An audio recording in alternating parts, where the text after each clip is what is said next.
Lawyer தேவி அவர்கள் சொன்னார்கள், photo எடுத்து பாரத நாட்டை வறும நாடுன்னு எழுதுவாங்கன்னு. நம்மள ஏழைங்க ராஜ்யம் சொன்னாலும் பரவாயில்ல, ஆனா பேசிங்க ராஜ்யம் தான் சொல்லக்கூடாது. இது கட்டுக்கதை. இது கட்டுக்கதை இல்ல, உண்மை கதை. தினமும் நம்ம நாட்டுல நடக்கிற கதை. இவங்கள மாதிரி கேவலமானவங்க நம்ம மத்தியில இருக்க கூடாது. இவங்கள பாவம் நினைச்சாது சாபம். நாம வளர்க்க வேண்டியது கல்வி நிலையங்களை தான், பேசி விடுதிகளை இல்ல. விற்க வேண்டியது பொருட்களை தான், கடவுள் மாதிரி பூஜிக்க வேண்டிய பொண்ணுகளை இல்ல. வளர்க்க வேண்டியது பசங்களை தானே தவிர தேவடியா பசங்களை இல்ல. உன்னை பெத்த தாயும் ஒரு பொண்ணு தானே. பொம்பளைகளை பத்தி எவ்வளவு கேவலமா பேசுறியே, உனக்கு அசிங்கமா இல்ல? Shut up! என் தாயை பத்தி பேசாத. 4 காசுக்கு முந்தானையை விரிக்கிறவங்க நீங்க. I object, Your Honor. வார்த்தைக்கு வார்த்தை அவங்கள பேசி தேவடியான்னு சொல்றது சரியில்லை. Objection sustained. I'm sorry, Your Honor. ஆனாலும் நான் சொன்னது உண்மை. அதுக்கு சாட்சி ராமு அலேஸ் ராமச்சந்திரன். உங்க பேரு? இப்படிதானே சொன்னீங்க? பரவாயில்ல, இன்னொரு தடவை சொல்லுங்க. ராமச்சந்திரன். இவங்கெல்லாம் என்ன ராமு ராமுன்னு கூப்பிடுவாங்க. இவங்களை உங்களுக்கு தெரியுமா? நல்லா கேட்டீங்க சார். புரியாத ஆளு. பொன்முட்டை போடுற வார்த்தை யாராவது மறப்பாங்களா? என் பொழப்ப அவங்களாலதான் நடந்துகிட்டு இருக்கு. நீங்க சொல்றது எனக்கு புரியல, கொஞ்சம் விவரமா சொல்றீங்க. அதாவது மார்க்கெட்ல பேஸ்ட் சோப்பு இதெல்லாம் விக்கிறதுக்கு ஏஜென்ட் இருப்பாங்க இல்லையா, அதே மாதிரி இவங்களுக்கு நான் ஏஜென்ட். You mean pimp. இப்படி பண்றது தப்புன்னு உங்களுக்கு தெரியலையா? தப்புன்னு எனக்கு தெரியுது, ஆனா என் வயிற்றுக்கு அது தெரியாத. இப்பவாவது நீதிமன்றத்துக்கு உண்மை என்னன்னு புரிஞ்சிருக்கும். அதனால அந்த இடத்தை பத்தி திரும்ப டிஸ்கஸ் பண்றதோ ஆர்கியூ பண்றதோ வேஸ்ட்ங்கிறது என்னோட அபிப்பிராயம். இந்த மாதிரி கேவலமானவங்க சமுதாயத்துக்கு நடுவுல இருக்க வாய்ப்பு கொடுக்காம இவங்க எல்லாரையும் நிர்மூலமாக்கிடுங்க. திரு சந்திரகாந்த் ராஜ் அவர்கள் ஆரம்பிக்க போற பிசினஸுக்கு அந்த இடத்தை வாங்கி கொடுங்க. அதனால சிட்டியோட அழகு கூடும், டூரிசம் டெவலப் ஆகும், எத்தனையோ இளைஞர்களுக்கு வேலையும் கிடைக்கும். நீங்க கேட்க வேண்டிய கேள்வி ஏதாவது இருக்கா?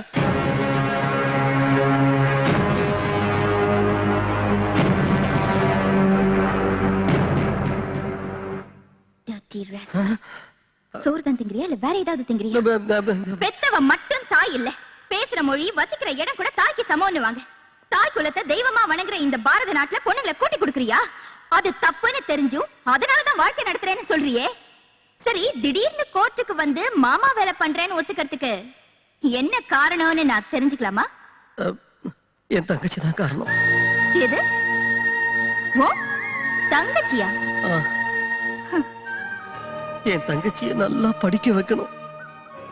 அவளும் எல்லாரும் மாதிரியும் கல்யாணம் பண்ணிக்கிட்டு குழந்தை குட்டிங்களோட குடும்பம் நடத்துறத பார்த்து சந்தோஷப்படணுங்கிற ஆசையினாலதான் இந்த தொழிலை ஆரம்பிச்சேன்.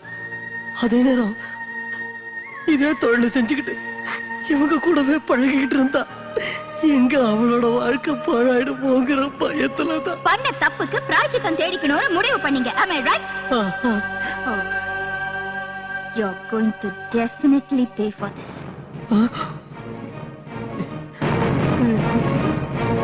சாந்தி நகரில் நடந்து கொண்டிருந்தது விபச்சார விடுதிதான் என்பதற்கு பலமான சாட்சி இருப்பதால் விபச்சாரத்தை வேரோடு அழிப்பதற்காக அங்கே இருப்பவர்களை காலி செய்ய வைக்கும்படி சம்பந்தப்பட்ட காவல் அதிகாரிகளுக்கு இந்த கோர்ட் ஆணையிடுகிறது. மேலும் விபச்சார தொழிலில் ஈடுபட்ட இந்த பெண்களுக்கு 1 மாத சிறை தண்டனையும் மற்றும் ராமு எனும் ராமச்சந்திரனுக்கு 10,000 ரூபாய் அபராதமும் விதித்து இந்த கோர்ட் தீர்ப்பளிக்கிறது.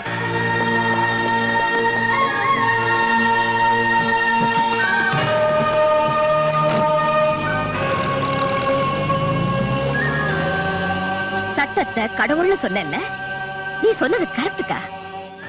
ஏழைங்க கண்ணுக்கு தெரியவும் தெரியாது, பார்க்கவும் முடியாது. கிடைக்கிறது தண்டனை மட்டும்தான். வாப்பா வா, ரொம்ப நல்ல வேலை பண்ண. நீ நாசமா போவ.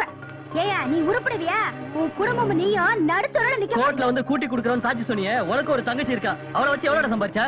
உனக்கு மான மரியாதை இருக்காடா ராஸ்கல்? நீ மனுஷனடா. ரூபா எங்க போயிருப்பா?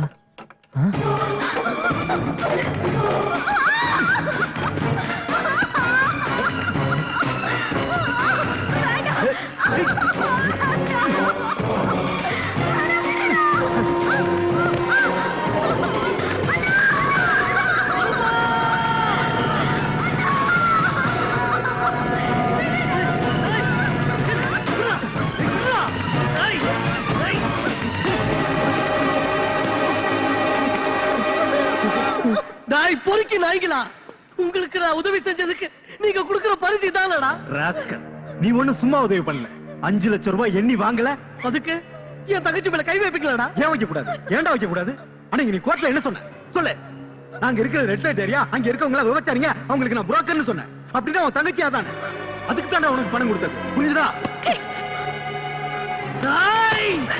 ஏய், ஒருவேளை நான் உன் தங்கச்சியை விட்டுட்டா போலீஸ்காரங்க இழுத்துக்கிட்டு போய் விபச்சாரிங்கிற முத்திரையை குத்தி ஜெயில போட்டுருவாங்க. இப்ப ஆஃப்டர் ஆல் 4 சுவத்துக்குள்ள 4 பேருக்கு முன்னால அவன் மானத்தை எடுத்துக்கிட்டு இருக்கேன். இதுக்கு நீ ஒத்துக்கலைனா 4 கோடி ஜனங்க முன்னால அவன் மானத்தை எடுப்பேன். எஸ், ஜஸ்ட் 1 டெலிபோன் கால் போலீஸ்காரங்களுக்கு. அந்த மாதிரி எல்லாம் செஞ்சிடாதீங்க சார். உங்க காலம் புடிச்சு கேட்கிறேன் சார். என் தங்கச்சி நல்லா இருக்கணுங்கிறதுக்காக தான் கோர்ட்ல உங்களுக்கு சாதகமா போய் சாட்சி சொன்னேன் சார். வேணுடா, நீங்க கொடுத்த பணத்தை கூட உங்ககிட்டே கொடுத்துடுறேன் சார். என் தங்கச்சி விட்டுருங்க சார். போடா புறம்போக்கு நாயே. ரூபா, என் பேர் சொல்லி கூப்பிடாத. உன்னை அண்ணன் சொல்றதுக்கு எனக்கு வெக்கமா இருக்கு. கூட்டி கொடுக்கிறவன் சொல்றதுக்கு முன்னாடி உனக்கு தங்கச்சி இருக்காங்கிறதே மறந்துட்டியா? இன்னைக்கு பணத்துக்காக மனசாட்சி, மானம், மரியாதை விட்டுட்டேன். நாளைக்கு என்னைக்கு வைக்க மாட்டேன். என்ன நிச்சயம்? இல்ல ரூபா, இந்த மாதிரி எல்லாம் பேசி என்ன கொல்லதம்மா. நான் தப்பு பண்ணிட்டேன், என்ன மன்னிச்சிரு. நான் ஏழையோட தங்கச்சியா வாழ்வேன், பிச்சைக்காரனோட தங்கச்சியா வாழ்வேன். ஆனா கூட்டி கொடுக்கிறவனோட தங்கச்சியா வாழ்றதுல எனக்கு இஷ்டம் இல்ல. உனக்கு பணம் தானே முக்கியம், ஆனா எனக்கு மானம் தான் முக்கியம். அதை இழக்கிறதுக்கு முன்னாடி நான் சாகிறது நல்லது. ரூபா, ரூபா, வேண்டாம் ரூபா.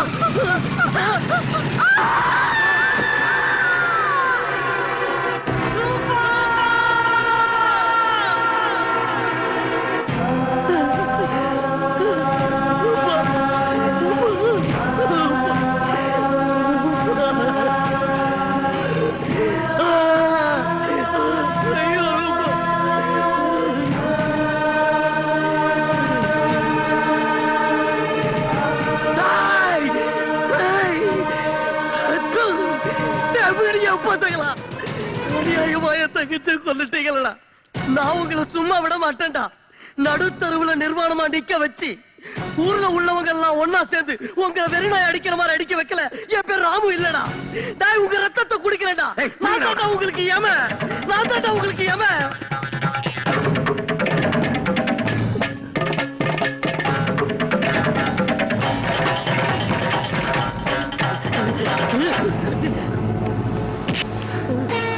எதுவும் பண்ணிடாத, எதுவும் பண்ணிடாத, எதுவும் பண்ணிடாத.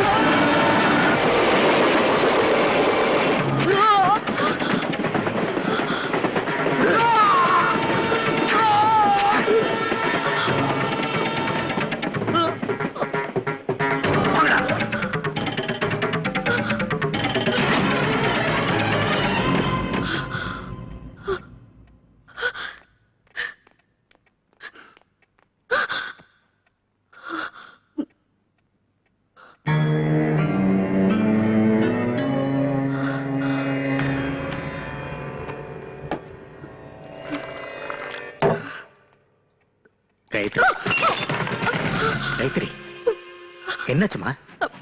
என்னாச்சுமா? என்னாச்சுன்னு சொல்லு கைத்ரி, என்னாச்சுன்னு சொல்லு. என்னாச்சு? என்னாச்சுமா? கொலை, கொலை, கொலை. யாரு? எங்க? அவனை கொன்னுட்டாங்க. அம்மா, என்னாச்சுமா? எங்க பார்த்தாலும் ரத்தம். உட்காரு. பாவம், அநியாயமா ஒருத்தனை கொன்னுட்டாங்க. யாரு கொன்னுட்டாங்க? யாரு? ராஜன். அதான் அந்த சூரியகாந்த் ராஜ். அவன் கூட இன்னும் 2-3 பேர் இருந்தாங்க. அவங்க எல்லாரும் சேர்ந்து ஒருத்தனை கத்தியால கொன்னுட்டாங்க. வந்து காட்டுப்பா. நீ போய் என்ன செய்ய போற? முட்டிக்கு முட்டி தட்டி உள்ள தள்ளிடுவேன். நோ. பின்ன என்ன பண்ண சொல்ற? சாக்லேட் கொடுத்து முத்தம் கொடுத்து, அப்பா இந்த மர்டரை ஏன்பா பண்ணேன்னு கேட்கணுமா? துர்கா, நான் அப்படி சொல்லல. ஆக்ஷன் எடுக்கிறதுக்கு இது உன்னோட ஜுரிஸ்டிக்ஷன் இல்ல. சட்டப்படி கம்ப்ளைண்ட் தருவோம். மத்தத பாத்துக்க போலீஸ் இருக்காங்க. வாமா. சரி வாமா. நீ எங்க வர? நாங்க போறது கம்ப்ளைண்ட் கொடுக்கிறதுக்கு, சண்டை போடுறதுக்கு இல்ல. வாமா.